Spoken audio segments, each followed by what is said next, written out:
pasaje de las Escrituras y voy a administrar conforme esa palabra, pero yo no sé por qué desde que oraba anoche y esta madrugada el Espíritu Santo me decía que hablara de mi corazón. Y eso lo que significa es que no necesariamente lo que uno programa decir es lo que termina diciendo, porque el que habla del corazón habla conforme el Espíritu, ¿verdad? Lo dirige. Y hoy, durante este devocional lleno de Dios, el Espíritu Santo ponía una palabra en mi corazón. Y cuando estaban orando por mí, Cristian, este jovencito adolescente, oraba y decía: Señor, si tú le tienes que cambiar el mensaje, cámbiaselo, pero que Él hable del corazón. Y yo dije: ya, Padre, qué bárbaro. Y yo quiero darte un consejo pastoral, pero no es otra cosa que un consejo del mismo Espíritu Santo, es un consejo de la palabra. Y el que tenga oídos para oír, oiga. Nosotros tenemos que librarnos, tenemos que ser libres de la esclavitud de nuestro sentir. Nosotros no podemos seguir caminando conforme a cómo nos sentimos. Nosotros no podemos hacer, ni decir, ni hablar, ni actuar conforme a lo que sentimos. Porque la Escritura ha sido muy clara. Y el Espíritu de Dios nos lo ha repetido muchas veces. El Señor nos ha dicho que este caminar es un caminar por fe. Y no es ni por vista, ni por sentir. Hay muchas cosas en el Señor que tu naturaleza no armoniza con ellas en el momento en que el Espíritu quiere que tú actúes. No armonizamos con las cosas que el Espíritu Santo nos está mostrando. No armonizamos necesariamente con lo que el Espíritu quiere hacer en el momento en que Él lo quiere hacer. No armonizamos. ¿En qué sentido? No lo sentimos. Pero el Espíritu Santo está diciendo: sé libre de la esclavitud, de actuar conforme a lo que sientes. Y actúa por fe, camina por fe. Decide recibir con toda la fuerza de tu corazón el Espíritu de Cristo, que es un espíritu obediente y sujeto al Padre. Lo que el Padre quería hacer, eso Jesús hacía. No necesariamente Él estaba en el mood de hacerlo, pero Él no era esclavo de cómo se sentía. Él era esclavo de la voluntad de su Padre. Y el Espíritu Santo nos está llamando a que nos sacudamos de cómo nos sentimos, de nuestro estado de ánimo, y que nosotros seamos obedientes al Señor y hagamos conforme a lo que Él quiere, aunque eso no sea lo que tu naturaleza quiere. Eso te hace libre. Y en ese sentido, amado, nosotros tenemos que reconocer que cuando Dios declara una palabra, cuando Dios trae una palabra sobre nosotros, eso exige obediencia. Y en el momento en que nosotros vamos a obedecer, nosotros no nos sentimos con todas las emociones alineadas para uno ir en pos de lo que el Señor ha dicho. Muchas veces obedecer representa tu quebrantamiento. Muchas veces obedecer lo que implica ir en contra de tu deseo, e ir en contra de tu estado de ánimo.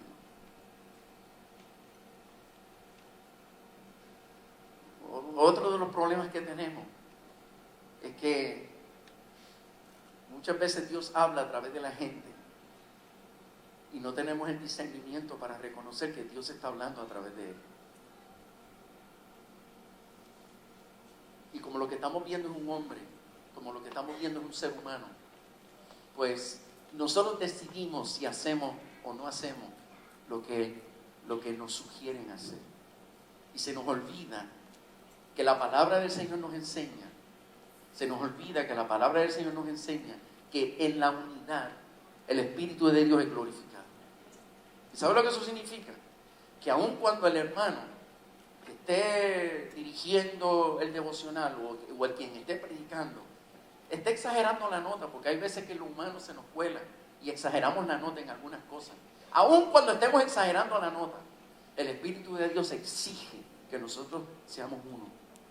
Porque a la medida que nosotros seamos uno, el Espíritu de Dios se glorifica, aunque ese hermano se le esté saliendo lo de humano, se le esté saliendo. ¿Qué significa eso? Que si nosotros tenemos el discernimiento de la palabra, si tenemos el discernimiento de la palabra en el corazón, a mí no me importa que ese hermano que está ministrando está así medio exagerado, no me importa. No me importa que ese hermano esté como medio místico, no me importa. El espíritu de la palabra que habita en mí me dice que yo tengo que armonizar con los hermanos y que yo tengo que caminar en armonía. ¿Por qué? Porque yo quiero ser uno de los que aporte para que la gloria de Dios sea manifiesta y sea derramada en medio de nosotros. Así es que, si es de pie, es de pie. Y si es de rodilla, es de rodilla. Y si Él quiere que gritemos y nos pongamos patas arriba, nos ponemos de patas arriba y hacemos lo que el Espíritu, y hacemos lo que el hermano está diciendo que nosotros debemos hacer para la gloria de Dios. Aun cuando yo ponga en duda de que el hermano se le está pasando la mano. Y yo sé que esto choca. Y aún yo diciéndolo, hay gente que les choca lo que estoy diciendo. Pero hay un espíritu que hace la diferencia entre los entendidos y los sencillos de corazón. Y es que los entendidos todos los razonan. Por eso era que los fariseos, los escribas, se les hacía tan difícil responder al Señor. ¿Por qué? Porque todo lo escuchaban, lo analizaban y hasta que no se convencieran, no daban un paso. Pero los sencillos de corazón discernían que Dios estaba en Cristo. Los sencillos de corazón discernían espiritualmente que Dios estaba en Cristo. Y como ellos discernían que Dios estaba en Jesús, ellos obedecían y hacían lo que Él dijera. Porque había discernimiento espiritual. Ahora, el peligro está, oye bien, el peligro está en aquellos que no tienen discernimiento. Pero los que tienen discernimiento no temen. Los que tienen discernimiento no están con la emergencia puesta. Los que tienen discernimiento, ellos perciben al Espíritu, ellos reconocen la voz de Dios. Y por lo tanto, no temen, no caminan con temor. Caminan en confianza, que Dios está aquí. Y si Dios está aquí, Dios está en control.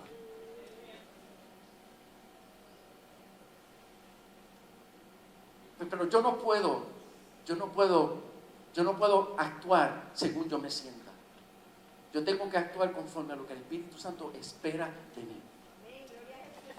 Por eso es que si yo no estoy en el ánimo, ¿verdad?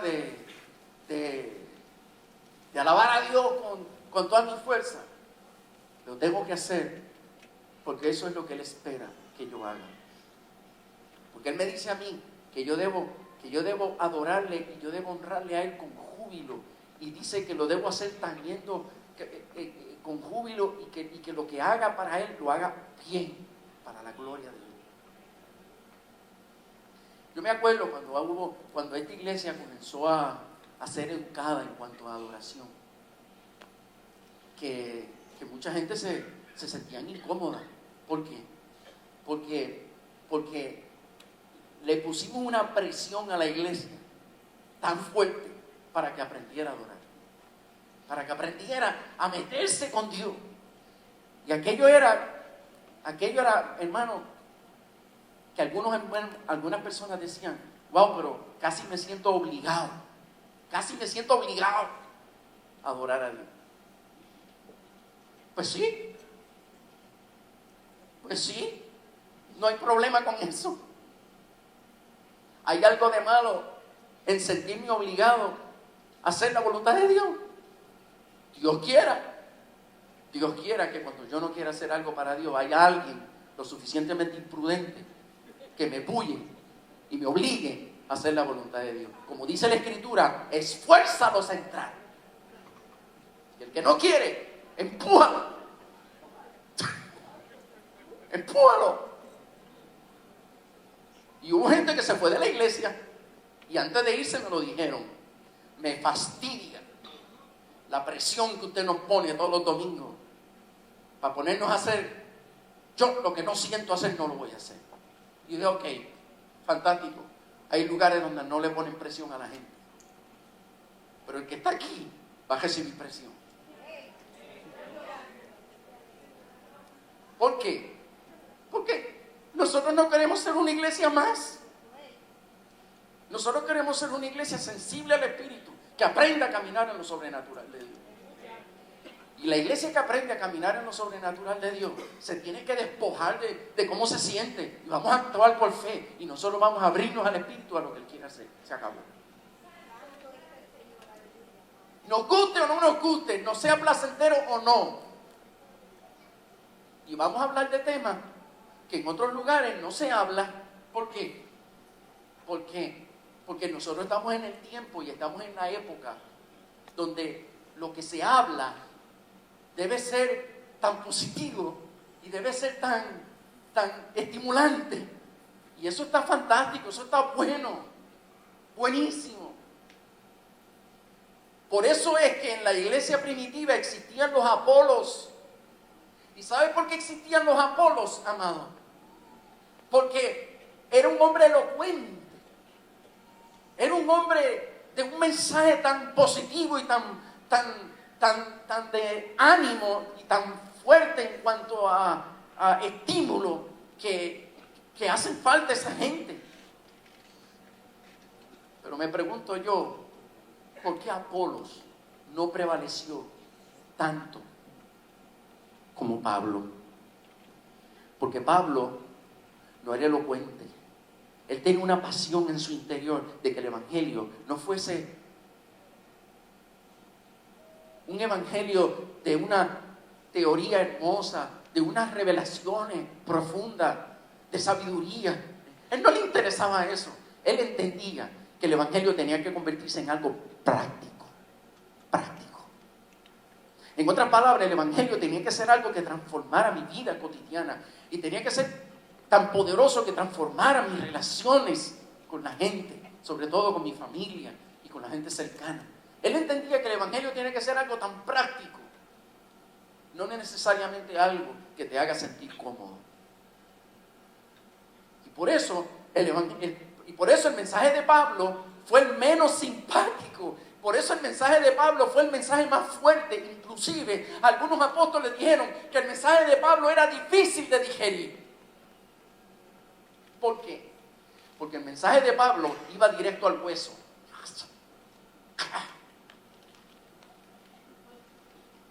Así era el mensaje de Pablo. ¿Por qué? Porque él entendía que quedaba poco tiempo.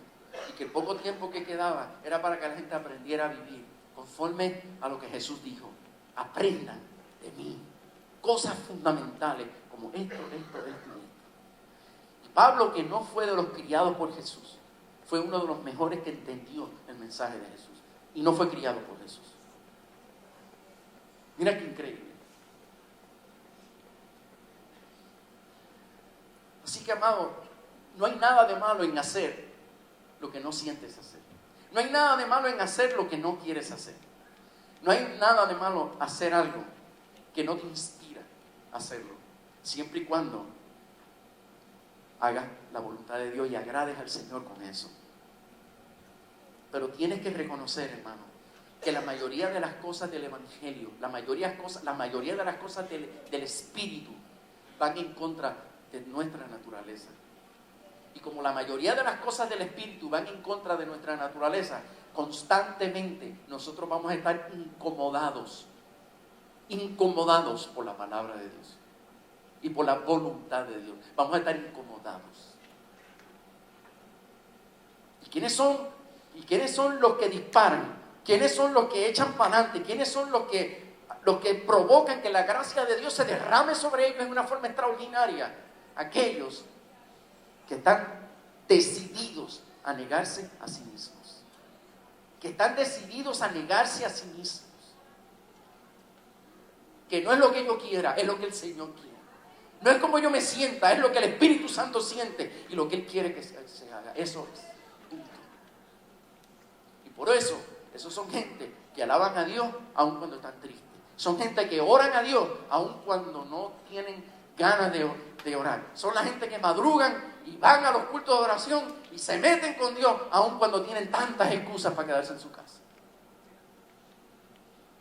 Son gente que saben que no hay sacrificio alguno que compre la salvación. Pero después de haber sido salvos, están dispuestos a sacrificarlo todo. Esos son los radicales. Esos son los kamikazes. Los suicidas espirituales. ¿En qué sentido? Suicidan el sentir de la carne. Suicidan la mentalidad carnal y terrenal. Los suicidan con tal de hacer la voluntad del Señor. Yo no estoy diciendo que yo soy el mejor ejemplo de eso.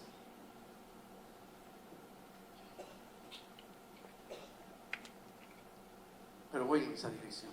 Esa es mi decisión. Y yo siento en mi espíritu decirle que toda palabra del Señor requiere la toma de una decisión. Porque muchas veces nos ha ocurrido, y a mí me ocurre, que escucho una palabra tremenda y me gozo, ¡qué brutal! Tremenda palabra. Y salgo por ahí, hermano, ¿cómo estuvo? Tremendo, me gocé, Dios habló. Pero no veo el impacto transformador cuando salgo por ahí. Y es porque en mi mente me conformé con saber que Dios habló, pero no reconocí, no entendí que Dios espera que provocar un cambio en mi vida, y que ese cambio no va a venir por arte de magia. Yo voy a tener que negar algo de mí para que eso se pueda sembrar en mi interior. Yo voy a tener que resistir algo de mí, y yo voy a tener que ir en contra de algo de mí, con tal de que esa palabra se convierta en vida dentro de mi vida. Yo tengo que tomar decisiones. Yo tengo que tomar decisiones. Cada palabra que Dios nos dará, tenemos que tomar decisiones.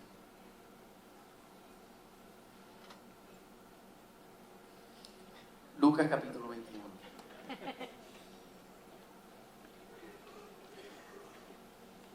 Verso 34.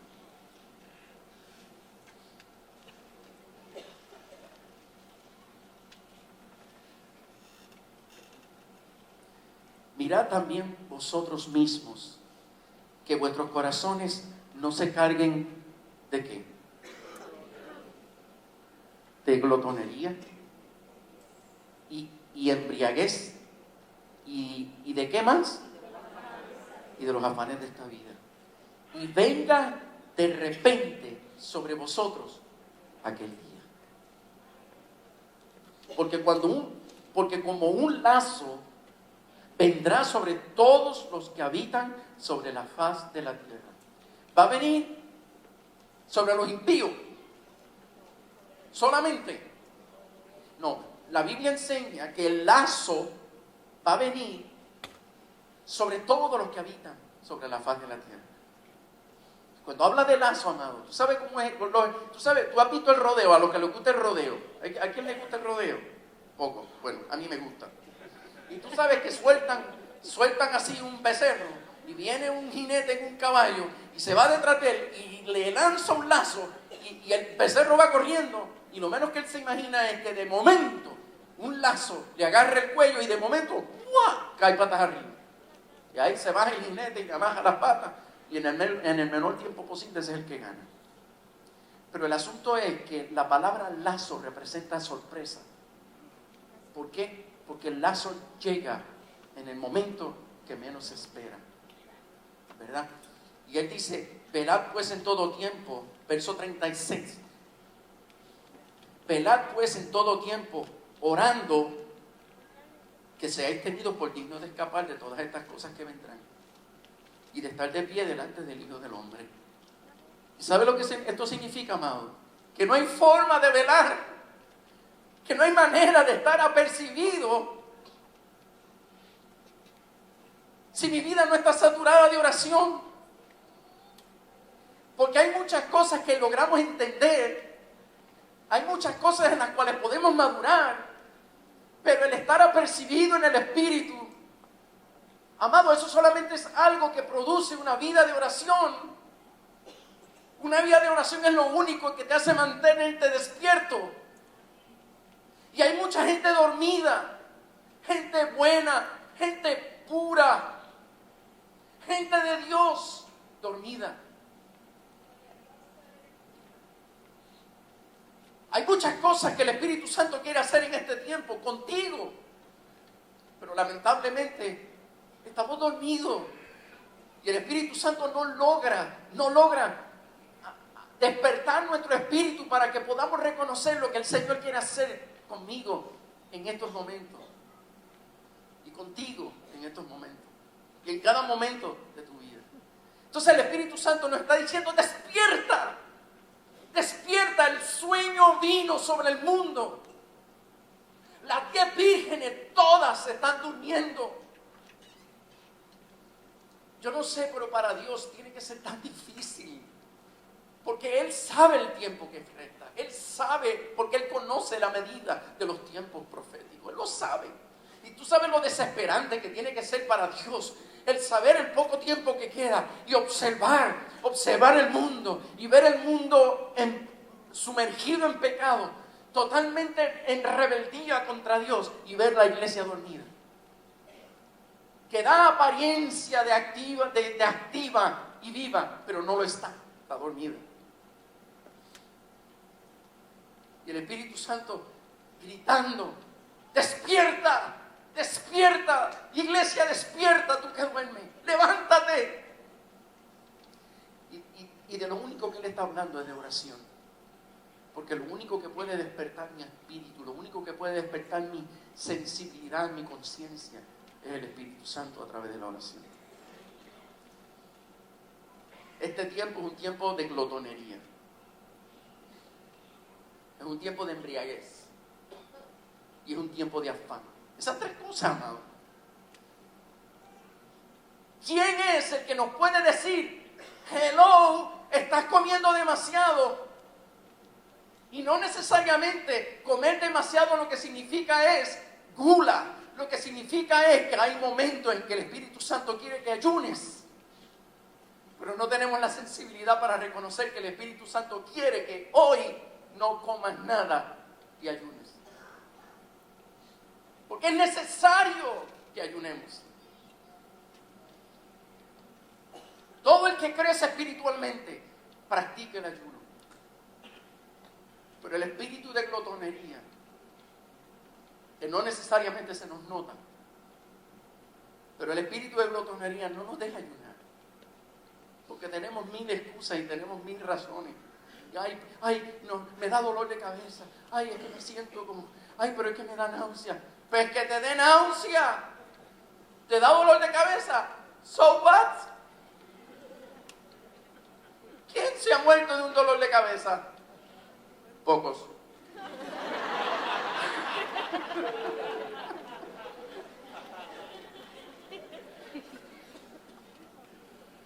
Pero pastor, es que me siento miserable.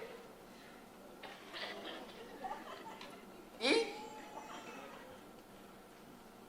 Pero ¿por qué hay que ayunar si el sacrificio Cristo lo pagó? Es que el ayuno no es un sacrificio. Cuando el Espíritu Santo te dice ayune, porque Él quiere que debilites los designios de tu carne, debilita la carne. Quiero hacer algo especial contigo. Quiero darte algo nuevo, quiero darte algo fresco, quiero darte un don. Pero tienes que debilitar la carne. La carne no te deja oírme, debilita la carne. Y hay veces que hay que meterle al ayuno, hermano, hay que meterle. Pero de esto no se habla. De esto ya es un mensaje anticuado. Entonces la Escritura dice: cuídate, porque estos tiempos de glotonería, pero también es tiempo de embriaguez, donde la gente va a descubrir que el tomar licor no es pecado. Y hay tanto análisis bíblico al respecto que ya hay muchos que se han dado cuenta que todo aquello que se enseñó de que hasta olerlo era pecado. Ya la gente descubrieron que no, que el problema es la embriaguez. Pero tú sabes lo que es el problema detrás de esto. De que pues hay cristianos que para sentarse a comer, pues que se dan una copita de vino, quizás dos, lo que sea, pero y los cristianos que ya están bebiendo todos los días. O sea, ya no es un asunto social, ya no es un asunto de sentarse a comer, y ¿me entiendes? Ahora es todos los días. Y somos libres y que nadie me juzgue, amén. Yo no te voy a juzgar, pero cuídate. Porque este tiempo, dice la Escritura, tiempo de embriaguez.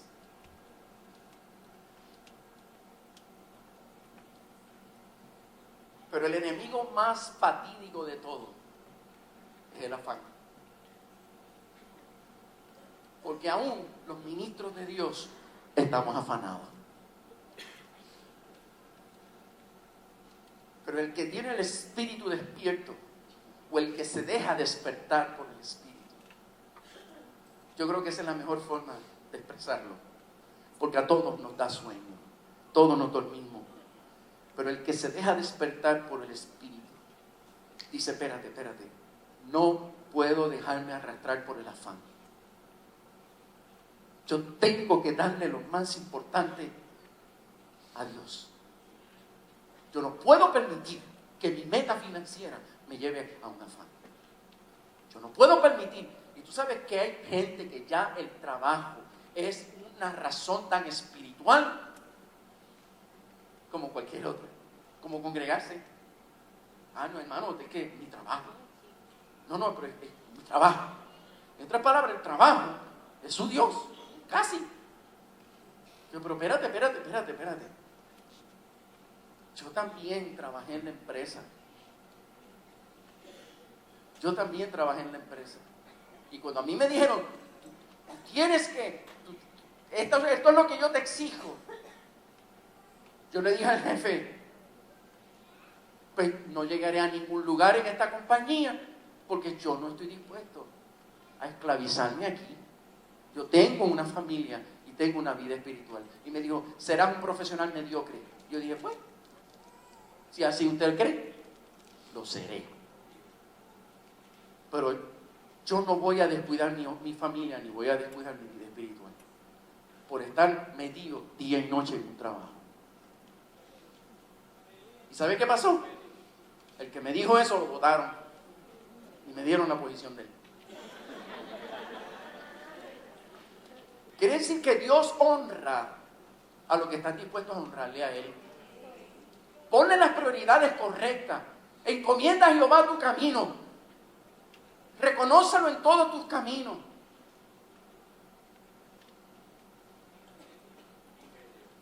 Dale al Señor la prioridad en tu vida y tú vas a ver al Señor prosperándote. Y si no te prospera, pues, no importa. Le fui fiel. Aunque Él no me prosperó, yo fui fiel. Aunque me botaron del trabajo, no me importa, yo fui fiel. Hay una palabra, hay una promesa que te dice, nunca te va a faltar nada. Nunca te va a faltar nada. Ah, y el que tiene el negocio propio, peor, porque tú eres el dueño de tu tiempo. Y si tú dices, es hasta aquí y se acabó. Llegaron más clientes, lo siento. Ay, pero si pierdo los clientes, Dios es el dueño de mi negocio. Pero yo no me voy a esclavizar a mis clientes. Yo soy esclavo de Cristo, no de los clientes.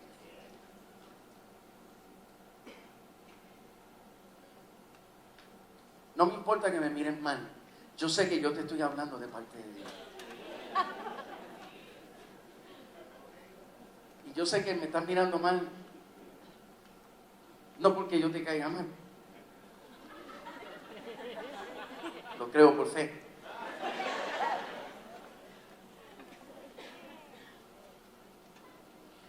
Dice el verso 37. Y enseñaba. ¿Quién enseñaba? Jesús. De día en el templo y de noche, ¿qué hacía? Saliendo se estaba en el monte que se llama de los Olivos. Y todo el pueblo venía a él por la mañana para oírle en el templo. O sea que de día ministraba la palabra a la gente, por la noche se iba al monte de los Olivos. Y todo el que sabe que el monte de los Olivos era un lugar donde no había cine, no había ningún lugar de entretención. El monte de los Olivos lo que habían era olivos. Y la gente, por lo menos Jesús, escogió ese lugar, un lugar muy lindo, para allí, en ese lugar elevado donde se observaba el monte Moriah, donde está la cúpula del templo. Desde allí oraba y buscaba el rostro del Señor.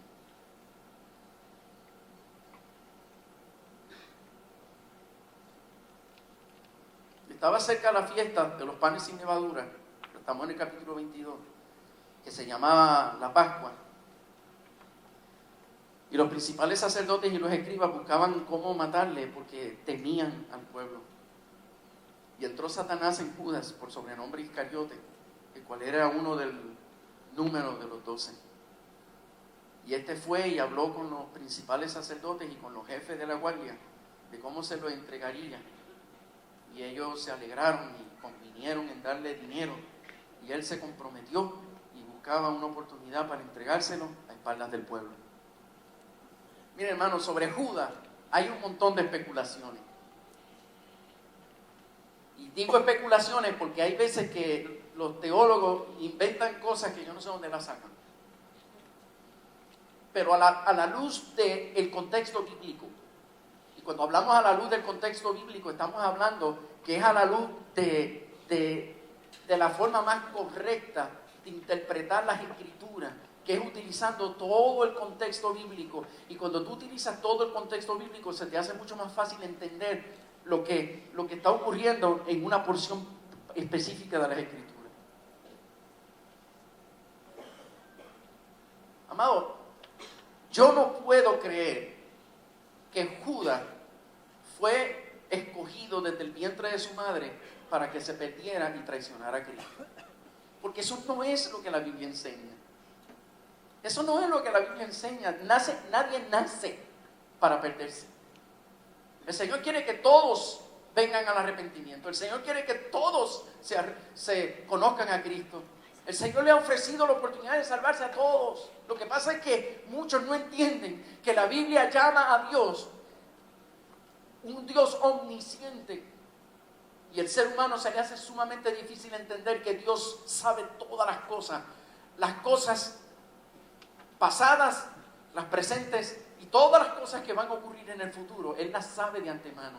Pero la gente que persiste en pensar que la razón por la cual Dios sabe todas las cosas del futuro es porque Él se encargó de planificarlo todo, y todo lo que Él planificó se tiene que dar, querrámonos o no. En otras palabras, como Dios lo planificó todo lo que va a ocurrir está ya planificado, lo bueno y lo malo ya está planificado. Hello, ¿qué es eso? La Escritura lo que me enseña es que Dios tiene una sabiduría, tiene una capacidad sobrenatural para saber hasta las decisiones que tú vas a tomar en un momento dado en el futuro. Él las sabe ya. No porque Él te lo va a poner en la mente que lo hagas de esa manera. No es que Él te va a poner en el corazón que te apartes. Pero si alguno aquí se va a apartar, que tú no lo sabes. Tú no lo sabes, hoy tú no lo sabes. Pero el Señor sabe si aquí hay alguien que en el futuro se va a apartar. Y Él sabe el día y la hora en que tú tomaste esa decisión. Y no porque Él te lo puso en el corazón para que te aparte. No. En su sabiduría, en su discernimiento, en su omnisciencia, en su capacidad de ser Dios, Él sabe la decisión que tú vas a tomar. ¿Y qué pasó con Judas? Pasó con Judas lo mismo que pasó con el resto de los 11 discípulos. Escúchame bien. Escúchame bien. Todos los discípulos se desilusionaron de Jesús. ¿Había escuchado eso antes? Todos los discípulos se decepcionaron de Jesús. Todos los discípulos se extrañaron de Jesús. Todos los discípulos se equivocaron con Jesús. Y en un momento dado Jesús comenzó a perder fama. En un momento dado Jesús empezó a perder glamour. Y cuando Jesús comenzó a perder fama y glamour, y cuando los discípulos ya al cabo de 2 años de estar con Él, y estar ya cansados de Él, en el sentido de que nos tiene todo el día llevando la palabra, aquello manejando multitudes, taque, y después por la noche, hora que hora. O sea, tú eso lo aguantas unos meses, lo aguantas 1 año. Ellos lo aguantaron quizás 2, pero ya dijeron como que, o sea, esto está, o sea, Jesús está demasiado o está loco o está muy espiritual. Entonces, para colmo, mira, hemos pasado ya 2 años y no hay chavo. Todavía tenemos que estar durmiendo donde primero aparezca. Este ministerio no prospera.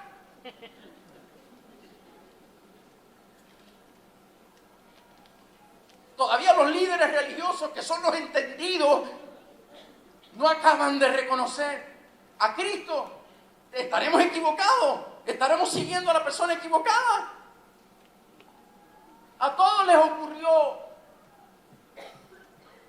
Pero ¿qué pasó con Judas? Judas se atrevió a hacer lo que los demás no se atrevieron a hacer. Judas dijo, no, esto hay que ponerle fin. Yo creo que 3 años a este tajo ya es tiempo suficiente para darnos cuenta que esto pues no va para ningún lado. Han ocurrido cosas tremendas, pero pues todas mis expectativas no se están cumpliendo. Han ocurrido cosas tremendas, pero eso ha ocurrido en otros lugares y en otros momentos también. Hubo profetas poderosos. Y habló con los líderes de la iglesia, de la religión de aquel tiempo, de la judía, y le dijo, mira, yo voy a buscar las maneras solapadamente, sin que la gente se dé cuenta, de entregarte a Jesús para que ustedes lo maten. Porque desde un principio ellos trataban de matar a Jesús y no lo hicieron. Porque muchas veces Jesús se escapó y en otras ocasiones no lo hicieron por temor al pueblo.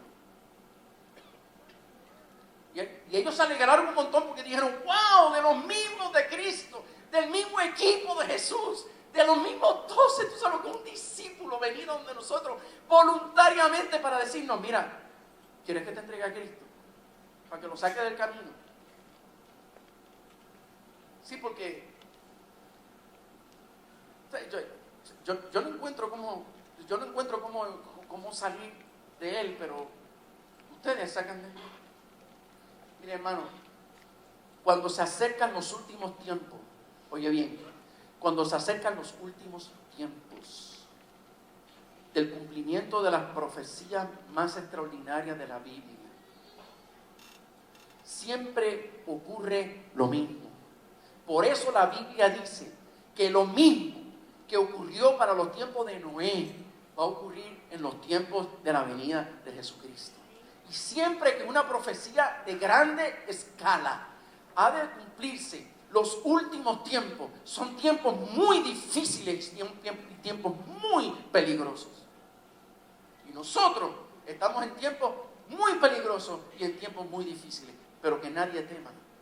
Porque todo el que conoce las Escrituras y todo el que camina a la luz de la palabra no va a tropezar en piedra. El engaño de este mundo no te va a alcanzar.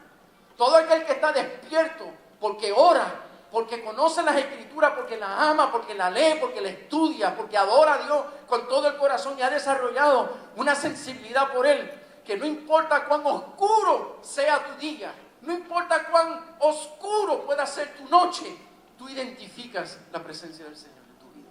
Tú la identificas. Y eso te da una fuerza y un ánimo cuando más te falta. Él te da el ánimo para levantarte y seguir y perseverar y seguir para adelante. Y eso te ayuda a soportar las cosas que van a ocurrir en los últimos tiempos. Y ahora estoy utilizando la palabra soportar. ¿Saben por qué? Porque cuando Satanás sabe que le queda poco tiempo para el cumplimiento de algo extraordinario en la historia del mundo espiritual, él lanza todo lo que tiene. Todo lo que tiene. Él está duro con todo lo que tiene. Pero no hay por qué temerle a eso. Porque caerán a mi lado 1000 y caerán 10,000 a mi lado, mas a mí no llegarán, dice la palabra. Pasaremos por ríos, tempestades, por todo lo que Satanás quiera vomitar contra nosotros, y a nosotros no llegará. Y si llega, Cristo dijo que nosotros estamos escondidos en Él. Así es que aún si llegare, no me importa, porque el Señor me va a sacar de ahí.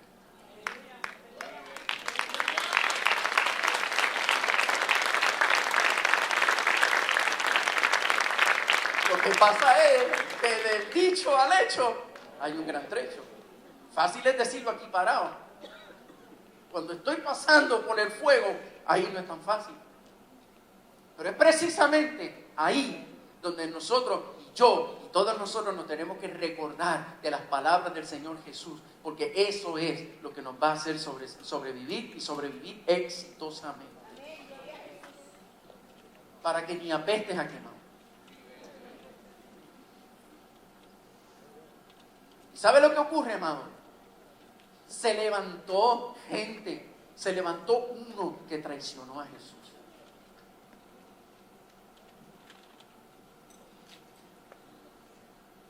Y no nos debe extrañar, no nos debe extrañar que si a nuestro maestro le ocurrió, que a nosotros nos ocurra. A lo largo de toda mi vida, yo he tenido que vivir eso. Hermano, y pocos saben cuánto yo he llorado por causa de eso.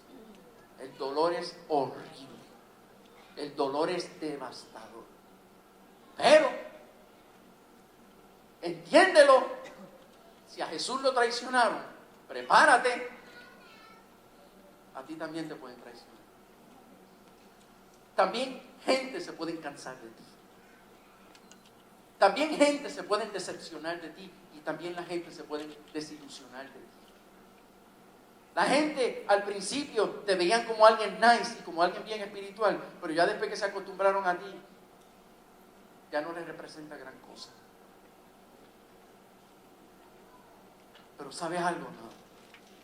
Si hay algo que nosotros tenemos que aprender de Jesús, es que Él nunca dejó de amar y de servir aún aquel que Él en su omnisciencia sabía que lo iba a traicionar. Por eso es, escúchalo bien, que yo no creo en la palabra profética de alguien que te dice, cuídate de alguien que te va a traicionar, cuídate de tal persona que te va a traicionar. Eso no es de Dios. ¿Sabes por qué creo que eso no es de Dios? Porque nunca el Espíritu Santo ha sembrado en el corazón de los siervos y siervas de Dios prejuicios y como ese sentido de ¿quién será de los que me rodean? ¿Me entiendes? No, eso no es de Dios. La Escritura nos enseña que nosotros tenemos que confiar y amar y servir hasta que nos den la sorpresa. Hasta el último minuto. Sirve, ama, bendice hasta que te traicionen. Y después que te traicionan, perdónalo. Tranquilé. ¿Por qué perdónalo? Porque no sabe lo que hace. Así como Satanás engañó a Judas, puede engañar a cualquiera. Así es que a los que nos traicionan, tenemos que perdonarlo desde antes de que nos traicionen. Los tenemos que perdonar. Y ya nosotros tenemos que tener el corazón preparado para perdonar al que nos traiciona. Y decírselo al Señor: Señor, por favor, no se lo tomes en cuenta. Señor, por favor, no se lo tomes en cuenta. Él no sabe lo que hizo. Ella no sabe lo que hizo. Para de esa manera abrir una posibilidad de que esa persona, la gracia de Dios, lo pueda alcanzar, se arrepienta y se salve. Tú sabes la bendición tan grande que nosotros vamos a tener, que cuando entremos al reino y entremos así por ese portón, de momento miras a tu derecha y ves a un traidor.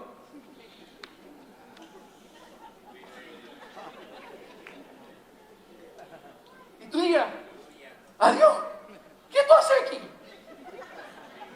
Dice, pues, el Señor me concedió la oportunidad de arrepentirme. Y entonces de momento el Espíritu Santo te recuerda. ¿Te acuerdas cuando tú dijiste en fe? Porque tenías coraje, estás molesto, pero le dijiste en fe, en obediencia: Señor, no se lo tomes en cuenta, perdónalo, concédele arrepentirse. Pues ¿sabes qué? Va a decirte el traidor: Dios escuchó tu oración y por eso yo estoy aquí. ¡Qué bendición!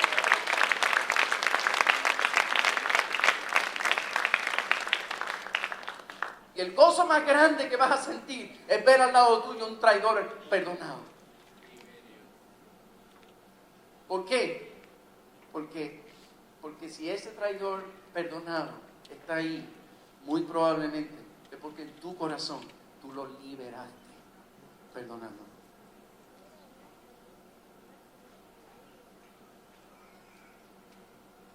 Gracias.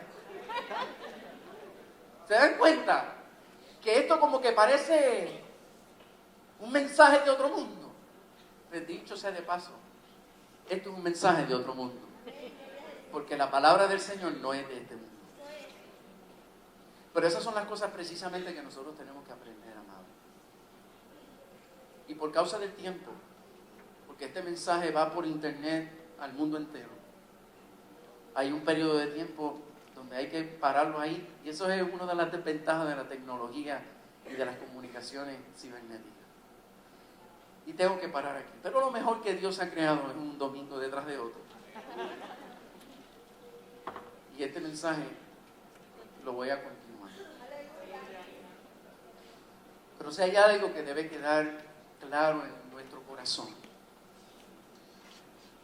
es que hay un espíritu de estupor y de sueño que ha querido apagar la fe y la capacidad de la iglesia de actuar en obediencia. Y el Espíritu Santo hoy está despertando en ti y en mí un espíritu de obediencia que va a traer una prosperidad a tu vida extraordinaria, mejor dicho, sobrenatural. Esa es la voluntad de Dios para tu vida.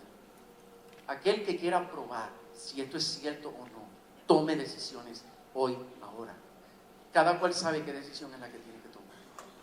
Cada cual sabe qué acción debe tomar. Pero sea la que sea, tómala y decide que en esa área de tu vida tú vas a empezar a obedecer al Señor desde hoy. No importa cuán bien o cuán mal te caiga. No importa cuán simpático o antipático te caiga. Decide obedecer al Señor. Si hay alguien entre nosotros que siente y cree que el Espíritu Santo le habló, yo te invito a que salgas de tu butaca y vamos a orar.